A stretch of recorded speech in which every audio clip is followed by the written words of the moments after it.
And former President Donald Trump says that the tax increases that are in the corporate tax increases that are in the plan will shift more companies and jobs overseas, and that China will be the big winner there. It also depends on getting countries to stop a race to the bottom on corporate taxes, and we're just wondering, how do you get those other countries to go along with that idea of, not racing to the bottom on corporate taxes? Well, we have a little chart. Maybe we can pull up on the screen here. Hopefully, we'll cue it to come up just to show.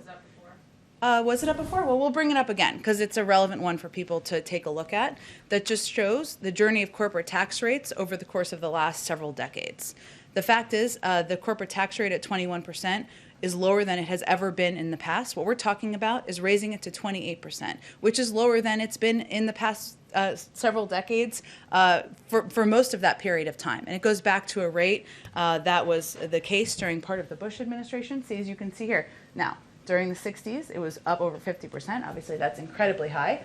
And it's gone down progressively. And it was in the mid-30s, as you can see, through about 2015 or right before then. And then it went dramatically down. What we're talking about is just raising it to a rate that is lower than it has been through the vast majority of time over the last 70 years. And we think that's an incredibly reasonable proposal. I will say that in the wake of the 2017 tax giveaway to corporate America, I should say, 91 of the Fortune 500 companies paid no federal taxes. Zero federal taxes. That is not something that the American people believe is fair, that we believe is fair. And what we're talking about here is making adjustments to the tax code to make it more fair, to invest in our infrastructure, invest in American workers, so that we can be more competitive over the long term. And then lastly, earlier today in Kentucky, Senator McConnell was talking and said that the package, quote, is not going to get support from our side. He opposes the undoing of the 2017 tax cuts and said that, quote, I'm going to fight them every step of the way. So how do you respond?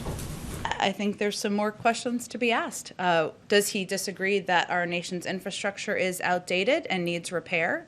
Does he disagree that we need to do more to put American workers back to work and to invest in industries that have growth potential over the long term?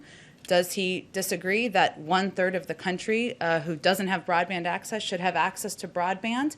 There are a lot of areas where there is agreement with across the political spectrum, from investment in infrastructure, doing more to be competitive with China, and what we're really talking about here is how to pay for it. And so what we're looking for is proposals of alternatives. If you don't want to raise the corporate tax rate still lower than it's been over the last 70 years and across decades, if you don't want to do that, if you don't want to put in place a global minimum tax, what are the alternatives? We're happy to hear those proposals.